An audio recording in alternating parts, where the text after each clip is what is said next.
নমস্কার বন্ধুরা, creative housewife থেকে সকলকে স্বাগত জানিয়ে আজকে আমি একটা কেকের রেসিপি নিয়ে এসেছি। কেকটা বানানোর জন্য আমি কিছুটা কিচেনার বিস্কুট মিক্সিং বলে দিচ্ছি, এটা আমি ব্লেন্ড করে নেব। এরপর মেল্টেড বাটার কিছুটা এর মধ্যে দিয়ে দেব। এরপর আমি এটা ব্লেন্ড করে নেব। এরপর এই বিস্কুট আর বাটারটা আমি গুঁড়ো করে নিয়ে মিশিয়ে নিয়েছি। এরপর আমি একটা কেক টিন নিয়ে নিয়েছি, এর মধ্যে একটু বাটার মাখিয়ে দিয়েছি, এর মধ্যে এই বিস্কুটের গুঁড়োটা দিয়ে দেব। আমি এটা ভালো করে বসিয়ে নেব।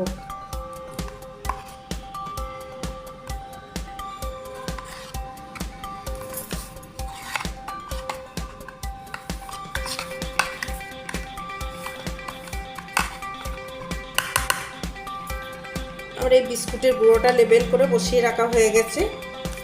নিয়েছি কনডেন্স মিল্ক নিয়ে নিয়েছি, পাউডার দুধ নিয়ে নিয়েছি, আর এলাচের গুঁড়ো নিয়ে নিয়েছি। আমি প্রথমে পনিরটা গ্রেট করে নেব। পনিরটা আমার গ্রেট করা হয়ে গেছে। আমি একটা গ্যাসে কড়া বসিয়েছি, এর মধ্যে পনিরটা দিয়ে দেব, কনডেন্স মিল্ক দিয়ে দেব,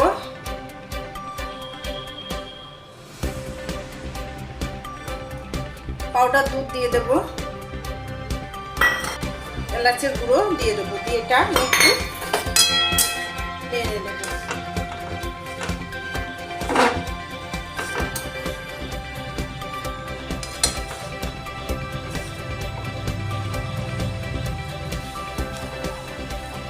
এটা সব মিশানো হয়ে গেছে। আমি এরপর এটা নামিয়ে নেবো, আর বেশি ফোটাবো না। এরপর আমি বিস্কুটের লেয়ারটার ওপরে এই পনির আর কনডেন্স মিল্ক পাউডার দুধের মিশ্রণটা দিয়ে দেব। এটা আমি ভালো করে বসিয়ে নেব।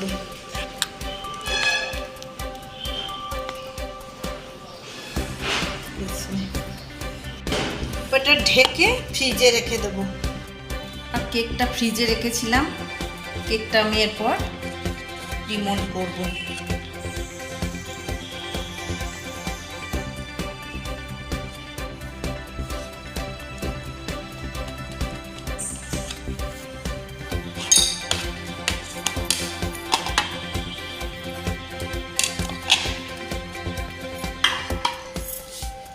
আর কেকটা ডিমোল্ড করা হয়ে গেছে, আমি এরপর এটা কাটবো। আর কেকটা ডিমোল্ড করা হয়ে গেছে, কেকটা কত সুন্দর হয়েছে। এরপর আমি এটা কাটবো।